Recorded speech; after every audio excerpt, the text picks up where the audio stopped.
Bienvenidos a la Iglesia Palabra Viva. Nuestra misión es hacer discípulos por medio de la palabra, para que vivan y den la vida obedeciendo y enseñando la voluntad de Dios, que es Jesús. Juan capítulo 14, 1 al 14. No se turbe vuestro corazón. ¿Creéis en Dios? Creed también en mí. En la casa de mi Padre muchas moradas hay. Si así no fuera, yo os lo hubiera dicho. Voy pues a preparar lugar para vosotros.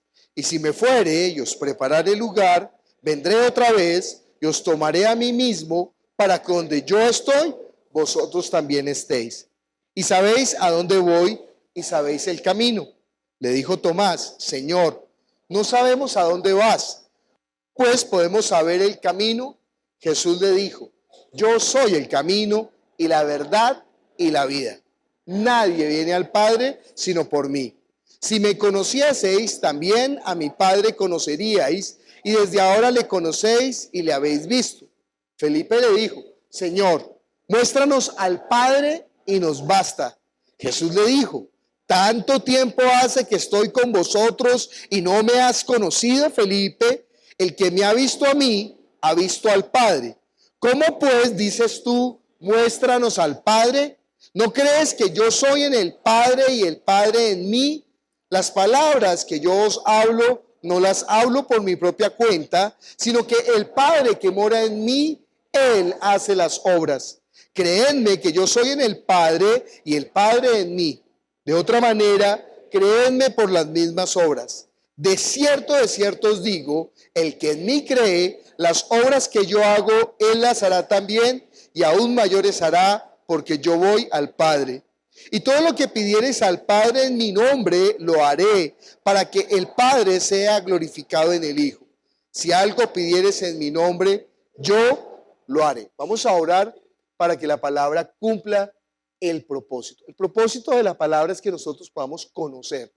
Conocer es entender, saber, experimentar, ver espiritualmente a Dios. Y eso solamente es por medio de Jesucristo. En el momento en que nosotros lo conocemos, podemos tomar una decisión si realmente queremos entregarle nuestra vida, o sea, vivir para Él. Y cuando eso ocurre, dice la Escritura, de nuestro interior comienzan a correr ríos de agua viva. Esa es la vida eterna. Clamemos por nuestro espíritu. Padre Celestial, nosotros estamos aquí anhelando, deseando, Señor, la profundidad, Señor, espiritual que hay en ti, Señor. Nosotros queremos no una religión, no como cantábamos, no solo palabras, no solamente, Señor, canciones. Lo que queremos es que nuestro espíritu sea vivificado por tu palabra, por conocerte, por poderte amar, Padre Celestial. Que tú uses esta vida para el propósito eterno, que nosotros tengamos la vida eterna, Señor. Y ese es el ofrecimiento tuyo. Así que obra con poder, quita toda dureza, quita todo lazo, quita todo engaño, quita todo velo que haya sobre nuestro corazón, toda atadura, Señor, toda esclavitud, Señor, quítala, Padre. Haznos libres para poder vivir para ti, para conocerte, Señor. Obra con tu Espíritu Santo. Esa es la obra de la palabra por medio del Espíritu. Si tú nos libertas, Señor, seremos verdaderamente libres, Jesús, para vivir para ti. Entonces bendice este tiempo. En el nombre de Jesús te lo pedimos. Amén. ¿Pueden sentarse? Juan capítulo 14 es una porción excepcional de la palabra. Pero comienza con 13, ya lo habíamos haber pasado, pero ya en Juan 14 comienza el discurso final. Todo lo que le antecede en el Evangelio de Juan está resumido en un versículo, que es el versículo 6. Alguien que lea duro Juan capítulo 14, versículo 6. ¿Quién quiere leer? Por favor, Linda. Ese versículo resume todos los 13 capítulos anteriores. Jesús le está diciendo a Felipe: yo soy el camino, la verdad y la vida. Y después suelta una sentencia que es demasiado excluyente, que es demasiado dura, que es demasiado... No podemos escapar de ella. Nadie viene al Padre si no es por mí. Imagínense, Tomás, eso se lo digo fue a Tomás. Tomás ha estado andando con Jesús 3 años. Lo ha visto hacer milagros, ha visto el cumplimiento de las profecías en él, pero él todavía no cree, todavía no lo conoce. Yo me acuerdo cuando llegué de Valledupar a Bogotá a pastorear en la iglesia en el Chicó, en la 102/19. Y de una me pusieron a predicar. La semana que llegué me pusieron a predicar. Yo me acuerdo que prediqué sobre el Salmo 119, el versículo que dice: yo anduve errante como oveja extraviada. Busca a tu siervo, porque no me he olvidado de tus mandamientos. ¿Por qué prediqué eso? Porque durante 6 años de la vida de fe, yo había estado, déjeme decirlo en palabras del Nobel de Literatura para que no crea que son groserías, yo estuve mamándole gallo a Dios, o sea, autosaboteándome a mí mismo. Porque uno piensa que uno está saboteando a Dios. No, a Dios no, nadie lo puede sabotear. Dios no puede ser burlado. Cuando nosotros no tomamos una decisión con respecto a Dios, nosotros somos los que nos estamos saboteando a nosotros mismos. Y durante 6 años yo lo conocí, sabía que Él estaba llenando el vacío de mi existencia, pero seguía viviendo para mí. No era que yo vivía para Dios, Él vivía para mí. Entonces yo le pedía, y Dios, hágame, y Dios, y qué hubo, y a veces hasta le exigía. Como decía Job, era un necio porque no lo conocía. Pero en un momento dado de la vida, el Señor ya habló a mi corazón y me dijo: bueno, está bien, ya pasaron 6 años, hasta aquí, o conmigo o sin mí. Y yo tuve que tomar la decisión de entregarle mi vida. Mi sorpresa fue que cuando terminó la predicación, yo salí a la puerta y se me acercó un joven, él es mayor que yo, en esa época éramos jóvenes, estaba hablando hace 25, más de 25 años. Entonces, este joven se me acercó y él era un modelo para mí en la iglesia, porque cuando yo llegué a la iglesia, él estaba estudiando medicina, o ya había terminado, era médico, en ese momento era médico, cuando ya me habló de esto, por lo menos.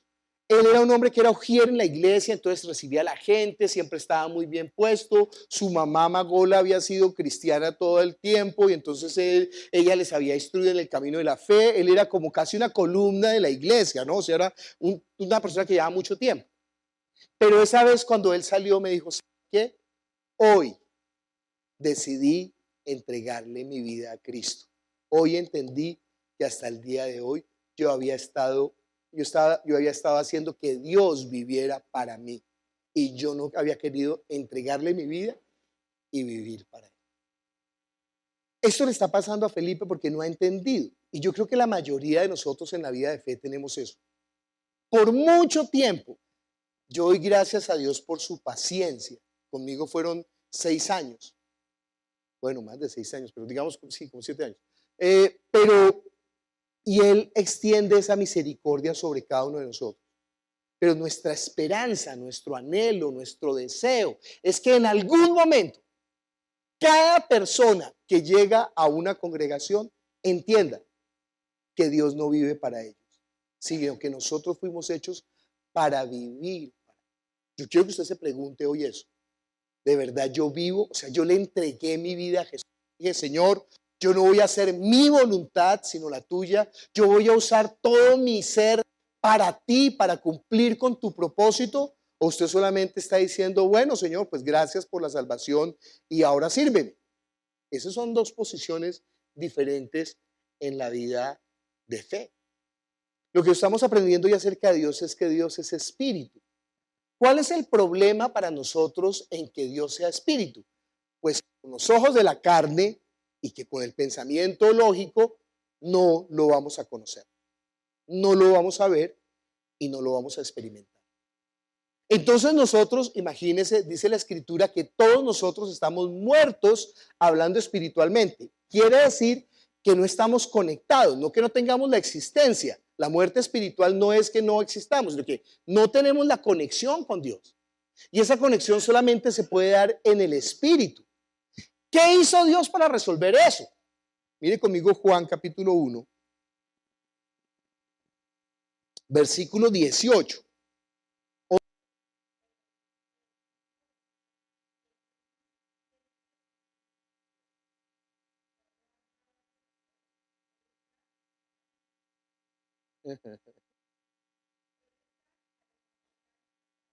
Dice la Escritura, ¿a Dios qué? Nadie le vio jamás. La única manera, entiende por qué Jesucristo dice que Él es el camino, y fuera de eso que nadie viene al Padre sino por mí, es porque no hay otra forma de conocer a Dios. Solamente Jesús puede darnos a conocer a Dios. Por eso la sentencia con que comienza Juan capítulo 14 es tan particular. Jesús dice, ¿ustedes creen en Dios?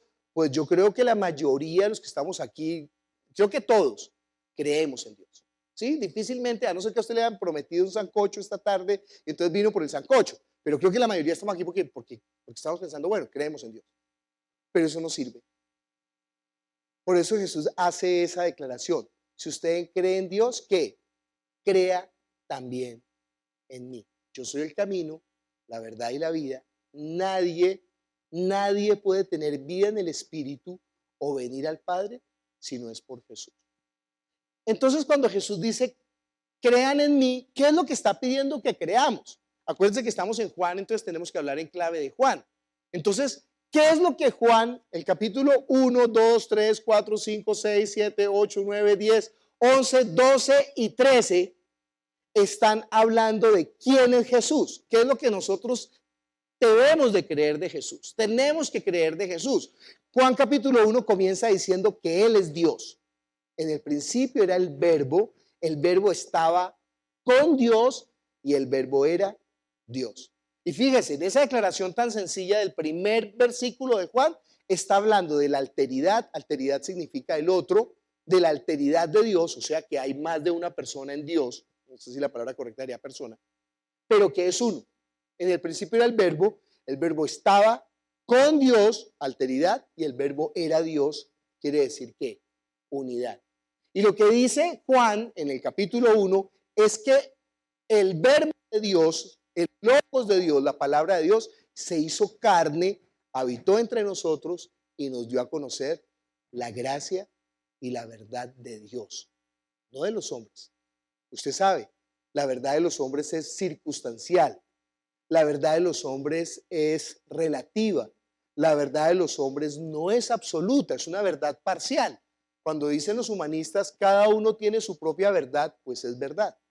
Pero el problema es que si cada uno tiene su propia verdad, entonces la verdad absoluta en los hombres, ¿qué? No existe.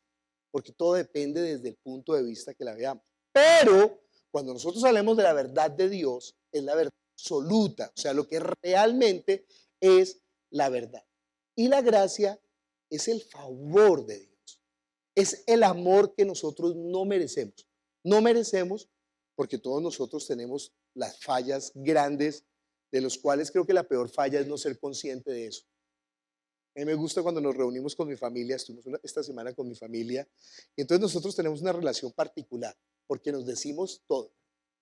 Usted sabe, ¿no? A uno no le gusta que le digan las cosas. Y todos nosotros tenemos fallas profundas en la personalidad. ¿Sabe cuál es el problema? Que nosotros jugamos con esas fallas pensando que la gente no se da cuenta. Y la verdad es que estamos como el emperador desnudo en el desfile. Todo el mundo se da cuenta. Lo que pasa es que a la gente le da pena decirle, oiga, ¿sabe qué? Usted es un manipulador. Oiga, ¿sabe qué? Usted es un mentiroso. Oiga, ¿sabe qué? Usted es un ladrón. Oiga, ¿sabe qué? Usted es un aprovechado. Oiga, ¿sabe qué? Usted es un recostado. Oiga, ¿sabe qué? Usted es un malvado. A la gente le da pena.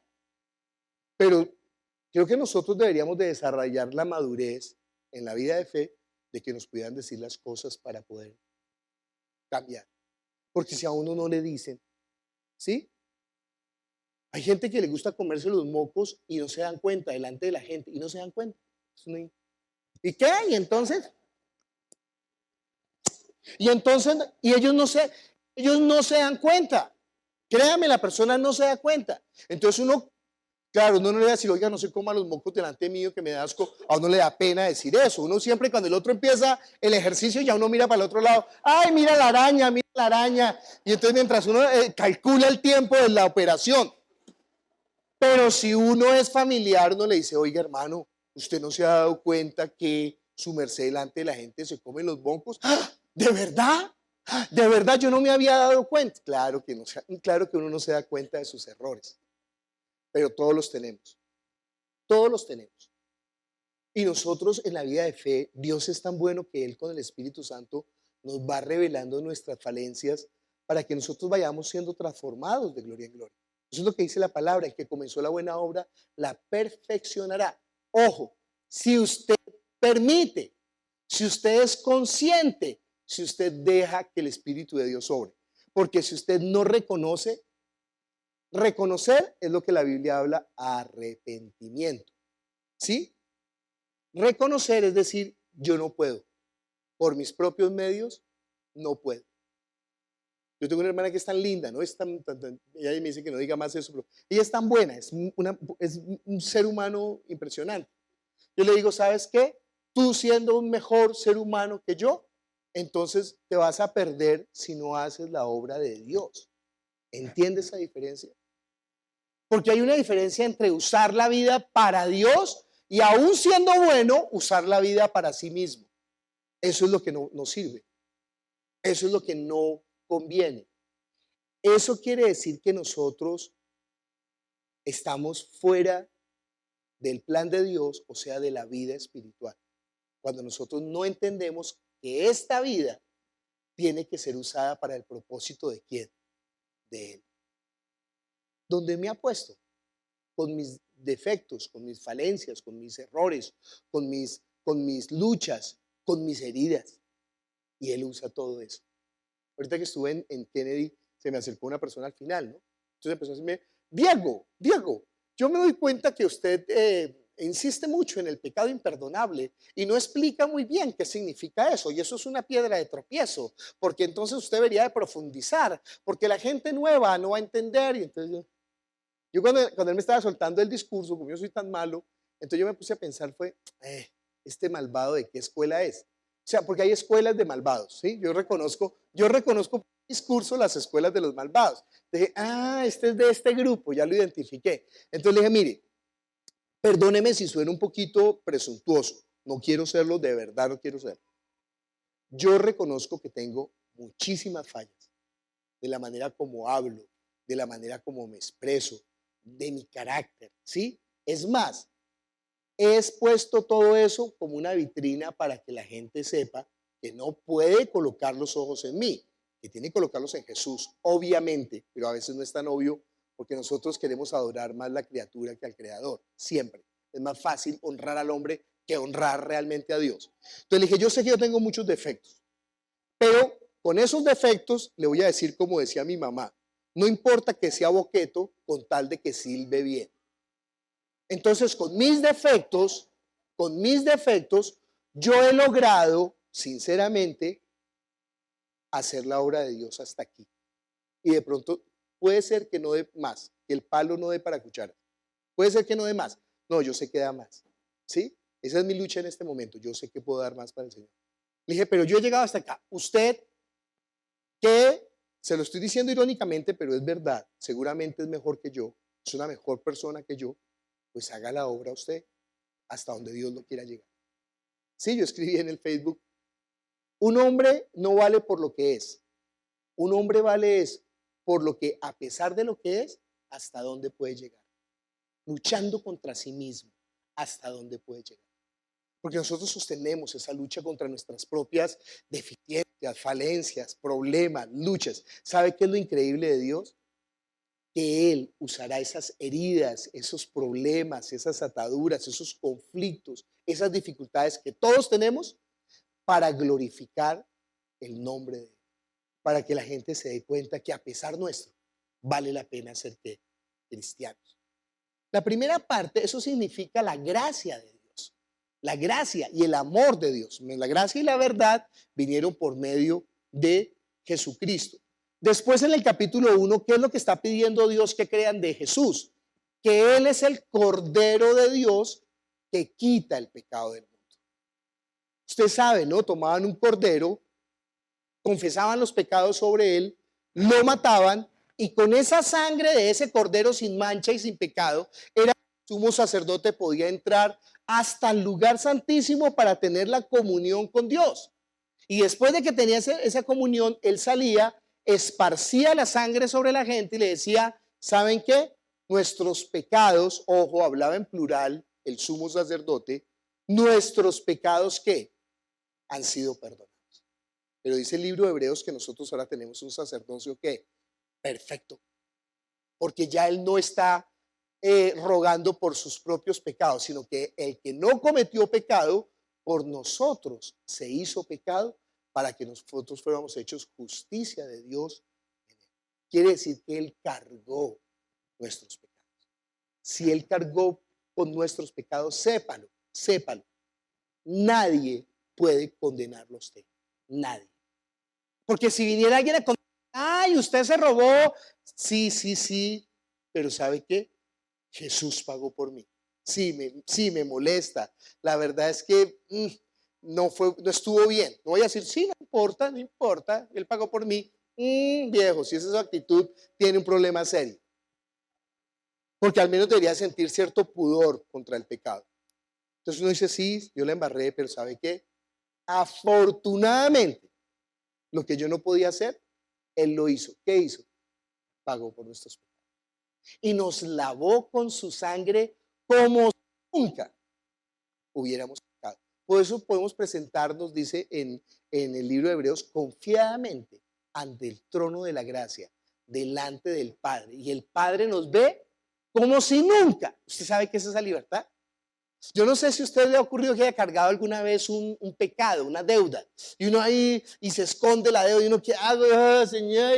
¿Y yo qué hago? Y no puedo decirlo porque si lo digo. Y cuando le dice, ¿sabe qué? Yo pagué por eso.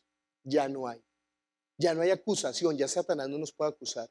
Ya nadie nos puede acusar porque nosotros fuimos lavados. Si alguien se atreviera, yo le digo, los demonios no se atreven. Cuando un demonio está molestando a una persona, entonces dice, es que yo no lo dejo porque él es un pecador. Sí, yo le digo al demonio, sí, maldito, usted no sabe que Jesús derramó la sangre por él. Dígale a Jesús que su sangre no vale para pagar por el pecado de él. ¿Sabe qué hacen los demonios? Siempre se quedan callados. Siempre, no hay ninguno que haya dicho, no, la sangre de Jesús no vale. Siempre se quedan callados. En cambio, los demonios vivos sí se atreven a decir, no, Jesús no le va a perdonar ese. Los demonios vivos somos nosotros, para que sepan. Los que no han creído. Esos sí son capaces de reprochar y decir, no, a Dios a usted no lo ha perdonado. Sí, nos perdonó una vez y para siempre.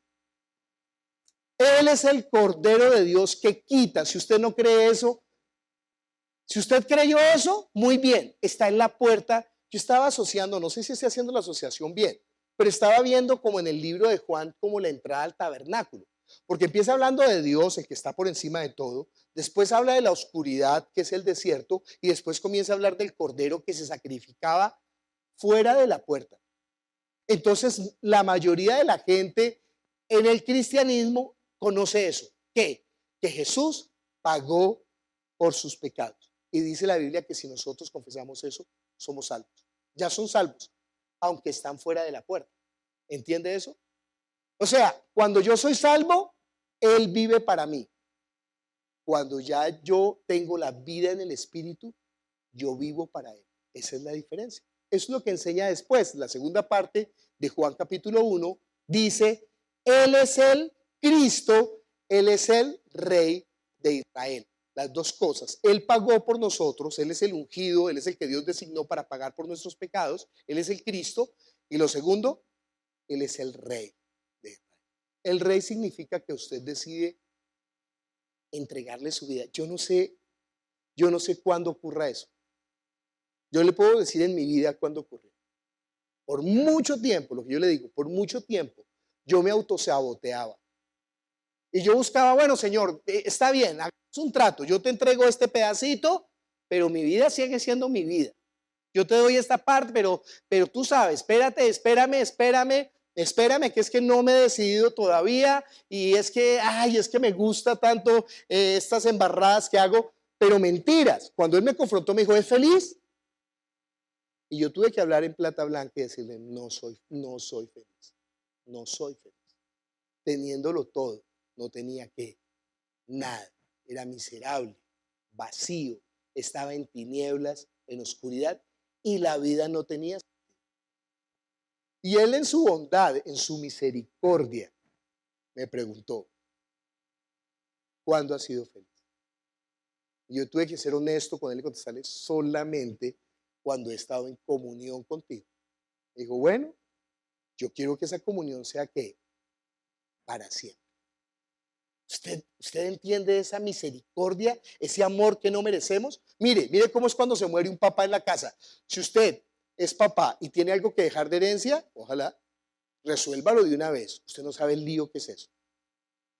Porque cuando todo el mundo está ahí, hermanito, hermanito, y mi hermanito del alma, hermanito, y cuando se muere el papá, yo me quedo con el balde. El balde me lo regaló mi papá antes de morirse.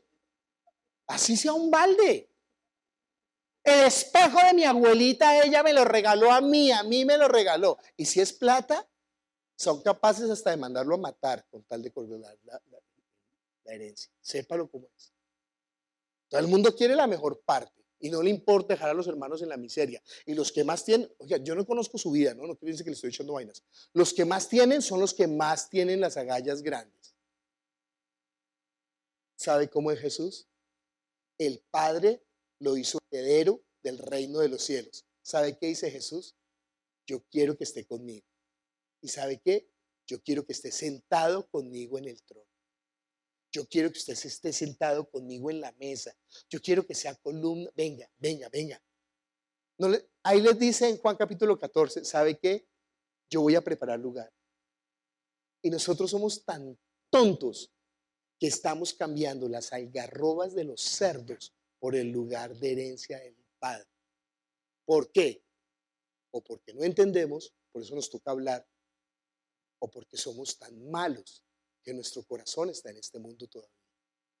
Pero Él es paciente, ¿usted sabe eso? Él prometió, Él dijo, mire, no se preocupe por su corazón. Yo conozco todas sus falencias y se las digo. Así de bueno es Dios, ¿no? Cuando yo le diga sus errores, no se ponga bravo conmigo. Yo trato de ser honesto en eso, a veces uno le da pena y dice, no, pero ¿cómo le hace que se come los mocos delante mío? Me da pena. Pero al menos uno empieza como a hacer como, sí, ahí como disimuladamente para que el otro entienda de alguna manera, o le manda un meme, alguna cosa, ¿sí? Alguna cosa. Pero Dios nos dice, y Él dice, ¿sabe qué? Yo no le estoy pidiendo que sea perfecto. Déjeme esa labor a mí. Él prometió perfeccionar hasta el día de Jesucristo. Déjeme limpiarlo, yo me encargo de limpiar. Usted no se preocupe. No, pero es que tengo todos estos errores. Tranquilo, no, viejo, no me los cuente que yo lo sé. Pero acérquese a mí, yo me voy a... ¿Y saben qué produce en nosotros eso? Produce tanto amor que nosotros por amor comenzamos a ser transformados. Comenzamos a cambiar. Lo que antes no queríamos hacer, ¿sabe por qué? Por amor, por entendimiento. Y Él es paciente, Él es tranquilo, vamos, ahí vamos trabajando. Y a veces, como decía el predicador de la semana pasada, nos disciplina, ¿sí? Porque somos hijos. Pero ¿saben qué? Aún su disciplina se vuelve, ¿qué? Dulce. Porque nosotros entendemos, Dios, gracias, como eres de bueno, como eres de bueno, como eres de bueno. Que tú haces para que yo agache mi cabeza delante de ti. ¿Pero por qué quiere? ¿Porque nos quiere humillar? No, porque quiere hacer partícipes de su herencia. Imagina, la herencia que el Padre le dio, Él quiere repartirla con nosotros. Él quiere que estemos ahí, entonces hará su obra. Nos transformará, nos cambiará. Habrá bobadas que uno dice, no, Señor, no quiero. Y dice, bueno, esperemos. Pero Él no se queda tranquilo, ¿no? Él después dice, venga para acá. Y bueno, ya nosotros es una mula terca y dice, bueno, mula terca, pues está perdiendo sus galardones, viejo, está perdiendo su lugar en el cielo. Venga, déjeme. Bueno, hay algunos que mueren y cuando mueren ahí todavía están diciendo ahí tijerita, tijerita. Pero bueno, ¿no sabe el chiste de tijerita? Es que es muy malo, no lo voy a contar. Entonces, Él está enseñando que Él es el Cordero de Dios, Él está enseñando que Él es el Cristo, Él está enseñando que Él es el Rey, eso es lo que tenemos que creer, del que hablaban las Escrituras. Ahí mismo en Juan capítulo 1 dice que Él es la roca donde Jacob posó la cabeza, o sea, ¿se acuerdan que dice que ustedes verán a los ángeles en Juan capítulo 1 subiendo y bajando del cielo sobre el Hijo del Hombre? Porque eso fue la visión que tuvo Jacob. Entonces Jacob dijo, he aquí, este lugar es ¿qué? Casa de Dios y puerta del cielo. Jesús dijo, yo soy. ¿Entiende por qué no hay otra forma de acercarse al Padre? Sí, a veces uno con sus propias obras trata de meterse por la pared. No, es que yo soy bueno, yo soy bueno, yo soy bueno y es que soy tan bueno. Sí, pero por bueno no va a ir al cielo, sepan. Por bueno no va a ir al cielo. Usted va a ir al cielo es por creer en Jesús. Yo sé que me están mirando con carita escéptica. Mire conmigo Juan capítulo 6.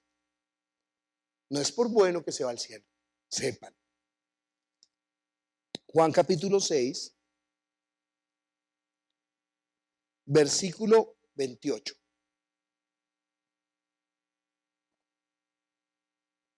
Usted tiene que esforzarse para que Dios lo ame cada vez más. Pura religión falsa de la ley. No es posible. Él solamente nos ama más es cuando estamos en quién. En Jesús. En el amado es que nos ama. No por nuestras propias obras de justicia. Porque aún nuestras propias obras de justicia, dice la Biblia, son como trapos de inmundicia delante de Él. Tiene que ser solamente por medio de la obra de Jesús. Por eso Él es el camino, por eso Él es la verdad, por eso Él es la vida, por eso Él es la puerta, por eso Él es el buen pastor, por eso Él es el pan que bajó del cielo, por eso Él es nuestra bebida espiritual, por eso Él es casa de Dios, por eso Él es todo. Por eso Él es todo. Hoy estábamos cantando, ¿no? El centro de todo es Jesús. Él es el centro de todo. No hay lugar para otro, ¿no? Además, ¿sabe por qué no hay lugar para otro?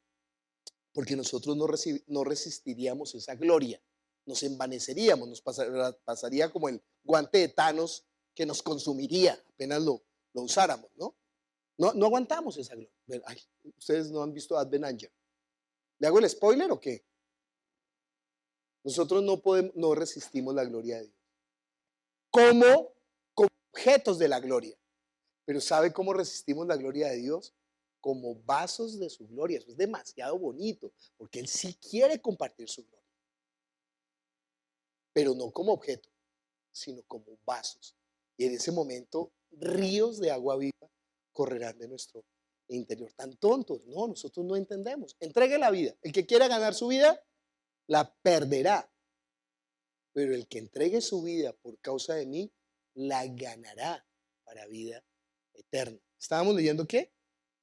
Juan capítulo 6, versículo 28. Entonces le dijeron, ¿qué debemos hacer para poner en práctica las obras de Dios? Respondió Jesús y les dijo, esta es la obra de Dios. ¿Qué? Que creáis en el que Él ha enviado. En otras versiones dice, ¿qué es lo que Dios quiere que hagamos? Y entonces en la religión le van a decir que use falda larga, que no se corte el pelo, que no escuche reggaetón, que no vea televisión, que no vaya a cine, que coma solamente lentejas, que no coma puerco, que sí, que se vista así, Pero ¿qué dice Jesús? Lo que Dios quiere de ustedes es que crean en el que Él. Porque cuando nosotros creemos, no estoy hablando intelectualmente, no como este joven que llevaba 16 años creyendo en Jesús, pero no entregándole la vida. Creer en Jesús es que nosotros decimos, ¿sabes qué? De verdad tú eres el jefe, de verdad tú eres el rey, de verdad tú eres Dios, de verdad tú eres la razón de ser, de verdad vale la pena entregarte la vida. ¿Sabes qué? No voy a dirigir más mi vida. ¿Sabes qué? Ten mi vida y úsala como tú quieres. Si quieres matarme, estoy dispuesto a morir por ti. Y voy a confiar plenamente en lo que tú vas a hacer. De modo que donde me has puesto, en el lugar en donde estoy, con los medios que me has dado, en la situación en que me has colocado, con todo lo que ha producido en mi vida, heridas y virtudes, yo los voy a usar para que la gente sepa de ti, porque esa es la voluntad de Dios. Eso es hacer la voluntad de Dios. Que ninguno se pierda, que todos tengan vida eterna. Y nosotros hemos de usar esta vida para eso. Que Dios nos dé la sabiduría. Estamos hablando de Juan capítulo 1, Juan capítulo 2. En Juan capítulo 2 él dice, ¿saben qué? Yo soy el templo. Destruyan este templo y en 3 días lo levantaré. Él está diciendo, yo soy el templo de Dios. El templo es el lugar en donde tiene encuentro el hombre con Dios. Y séparó, ahora nosotros que somos su cuerpo, su iglesia, somos el templo. Por eso el culto es tan espectacular. Yo sé, no, estaba en Bucaramanga, estaba en Kennedy, lindas, lindas las iglesias, lindas. Pero me hacía falta mi iglesia. Esta es mi iglesia. Y yo soy feliz aquí, alabando, saludando, viendo a la gente. ¿Quién llegó? ¿Quién faltó? ¿Quién no había vuelto? ¿En dónde está esta persona? ¿Cómo? Pues claro, uno no se alcanza a dar cuenta de todo. Pero cuando ve a alguien que hace rato no veía, oye, hermano, volvió, tan chévere. Bien, bien, bien. ¿Qué ha pasado? ¿Cómo estás? ¿Cómo vas? Ya la gente no dice bien, ya dice, ahí vamos en la lucha. Eso es, sí, ahí vamos todos. ¿Sí? Pero esa es la vida de fe en la congregación de los santos. Sí, por internet, Lucita, por internet nadie puede llevar la vida de fe. Toca ser parte de una iglesia, porque esa es la idea de Dios. Él es el templo de Dios en Juan capítulo 2. Juan capítulo 3, él le dice a Nicodemo, ¿sabe qué, Nicodemo? Si usted no nace de nuevo, no puede ver el reino de Dios. Nicodemo es un hombre ultra religioso, o sea, bueno como quién sabe qué, piadoso, guardador de la ley, es un fariseo. Los fariseos eran personas correctísimas, pero él no ha nacido de nuevo. ¿Qué quiere decir? No confía en Jesús.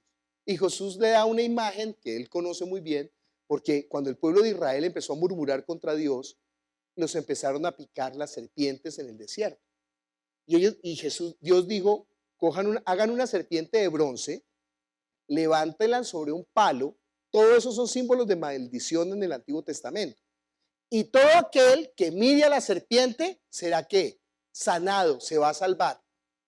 Entonces le dijo a Nicodemo, como la serpiente fue levantada en el desierto, así es necesario que el Hijo del Hombre sea levantado, o sea, en la cruz, para que todo aquel que en él cree no se pierda, mas tenga vida. O sea, cuando nosotros vemos la cruz, entendemos que Él pagó por nosotros. El castigo de nuestra paz fue sobre Él. Por sus llagas nosotros fuimos curados, aunque todos nosotros nos descarriamos como ovejas y cada cual se apartó por su camino. Dios, el Padre, para hacer la cuestión justa. Ojo, esto no fue una ley que dice, bueno, entonces perdonado todo y ya, y pare de contar. Vaya y esté 2 meses ahí haciéndose que está encerrado y ya tranquilo, vaya y disfrute de todas las maldades que hizo. No, esto no es impunidad. Para que la justicia de Dios fuera satisfecha, porque Dios no es injusto, Él mismo pagó el precio en donde más le iba a doler a Él mismo. ¿En dónde? En su Hijo. Ni siquiera en Él mismo. En donde más le iba a doler. ¿En dónde? En su Hijo. Por eso Él herido fue por nuestras rebeliones, molido por nuestras maldades. El castigo de nuestra paz fue sobre Él. Para que cuando nosotros nos presentemos ahora delante del Padre, nos presentemos ¿qué? Como si nunca hubiéramos pecado. Cuando nos presentamos delante del Padre, nos presentamos como ¿qué? Como si nunca hubiéramos hecho maldad. Por eso somos solamente aceptos ¿qué? En el amado. No por nuestras obras, por la obra de Él, que es única y perfecta, y como dice en el libro de Hebreos, hecha una vez y para siempre, para que tengamos entrada confiadamente al trono de la gracia. Y esa palabra que dice confiadamente es la palabra que está utilizando en Juan 14. Cuando dicen creer, realmente dices, ustedes confían en Dios, confíen también en mí. Y ante esa obra de Él, pues no deberíamos de desconfiar. Nosotros deberíamos de estar tranquilos, plenos, diciendo, Señor, bueno, está bien, hasta ahora pues te he usufructuado, hasta ahora me he aprovechado de ti, hasta ahora te he utilizado, hasta ahora te he dicho, sírveme, hasta ahora te he dicho, gracias por salvarme, gracias por la cruz. Pero hoy estoy entendiendo, yo quiero tomar mi cruz y seguir en pos de ti. Yo quiero entregar mi vida para ti. Yo quiero entregar mi vida por ti. Cuando lo veamos en Juan capítulo 4 dirá que de ese momento de su interior comenzarán a correr ¿qué? Ríos de agua. O sea, la plenitud de la existencia. Vamos a orar, vamos a poner de pie y vamos a orar. Padre Celestial, nosotros te damos gracias por tu palabra que es la verdad. Tu palabra es verdad.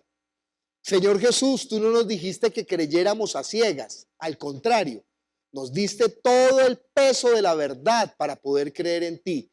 Ejecutaste todas las obras que el Padre te dijo que dijera, que eran anunciadas miles de años antes, Señor. Todas las profecías tú las cumpliste. Todas las señales tú las cumpliste, Señor. Tú mostraste que tú eras el Cristo, el Hijo del Dios viviente. Tú mostraste que tú tenías la calidad en santidad, en perfección para ser Cordero de Dios, que quitara nuestro pecado, Señor. Que tu sangre tenía el valor, Señor, para deshacer todas las obras del diablo, toda acusación, toda condena que había sobre nosotros. Tú la llevaste en la cruz, nos quitaste la maldición del pecado, Padre Celestial. Y ahora nos ofreces gratuitamente. Por eso es gracia, tu salvación tan grande y tu herencia en el cielo. Tú anhelas, tú deseas compartir con nosotros ese lugar que el Padre te ha dado, Señor. Ayúdanos, Señor, a anhelar estar cerca de ti. Ayúdanos a preparar esa morada para nuestro espíritu, que es el que permanece para siempre. Que de este mundo nada sacaremos, Señor. Solamente nuestro espíritu y los espíritus de los que nosotros llevemos a tus pies, nuestros frutos. Entonces ayúdanos a dar fruto y fruto en abundancia, Padre bueno. Gracias por tu amor, gracias por tu misericordia, gracias por tu verdad, gracias por tu Espíritu Santo que nos recuerda todas las cosas y nos hace entender, Señor. Gracias porque tú, aún el velo que había sobre nuestro espíritu, tú lo has rasgado de arriba a abajo para que tengamos entrada al trono de la gracia. Tú has deshecho las trampas, los lazos, las redes que el enemigo había tejido contra nosotros para cazar nuestra alma. Y tú estás deshaciendo los yugos del pecado que nos asedia. Porque tu unción, dice la palabra, deshace el yugo. Señor, tú dijiste, vengan a mí todos los que están cansados y trabajados, y yo los haré descansar. Y tomen más bien mi yugo, que es fácil y ligero, que es feliz, que es gozoso, que es pleno. Gracias, Jesús. Gracias, Jesús. Gracias. Claro que vale la pena creer en ti. Claro que vale la pena creer en ti.